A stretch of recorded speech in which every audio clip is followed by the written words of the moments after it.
આગળ સમાચારમાં વાત કરીએ તો ભાવનગરમાં ઓનલાઈન જુગારધામ ઝડપાયું છે। સમાચાર ભાવનગરથી પ્રાપ્ત થયા છે।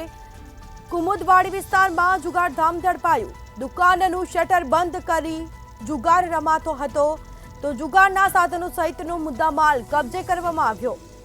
તો એલસીબીની ટીમે 12 જુગારીઓને ઝડપી પાડ્યા છે। સમગ્ર મામલે કાર્યવાહી હાથ ધરાશે। તો ભાવનગરમાં ઓનલાઈન જુગારધામ ઝડપાયું છે। કુમુદવાડી વિસ્તારમાં જુગારધામ ઝડપાયું, જેમાં દુકાનનું શટર બંધ કરી જુગાર રમાતો હતો। જુગારના સાધનો સહિતનો મુદ્દામાલ પણ કબજે કરવામાં આવ્યો છે। તો એલસીબીની ટીમે 12 જુગારીઓને ઝડપી પાડ્યા। તો સમગ્ર મામલે કાર્યવાહી હાથ ધરાશે।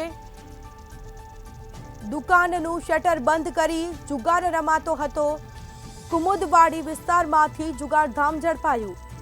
તો ભાવનગરમાં ઓનલાઈન જુગારધામ ઝડપાયું છે। ઓનલાઈન જુગારધામના રેકેટનો પર્દાફાશ થયો। સમગ્ર મામલે કાર્યવાહી હાથ ધરાશે। એલસીબીની ટીમે 12 જુગારીઓને ઝડપી પાડ્યા। તો બીજી તરફ જુગારના સાધનો સહિતનો મુદ્દામાલ પણ કબજે કરવામાં આવ્યો છે।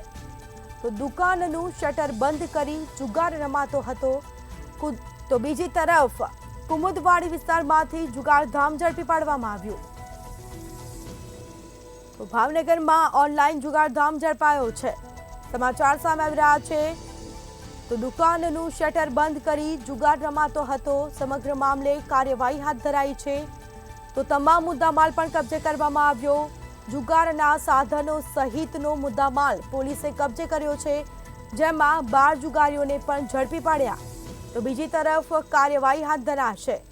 તો કેટલા સમયથી આ જુગારધામ ચાલતું હતું તે અંગે તપાસ શરૂ કરાશે। તો કુમુદવાડી વિસ્તારમાંથી જુગારધામ ઝડપાયું। દુકાનનું શટર બંધ કરી જુગાર રમાતો હતો, જેમાં જુગારના સાધનો સહિતનો મુદ્દામાલ પોલીસે કબજે કર્યો છે। સાથે જ એલસીબીની ટીમે 12 જુગારીઓને ઝડપી પાડ્યા અને આ મામલે પૂછપરછ હાથ ધરાશે।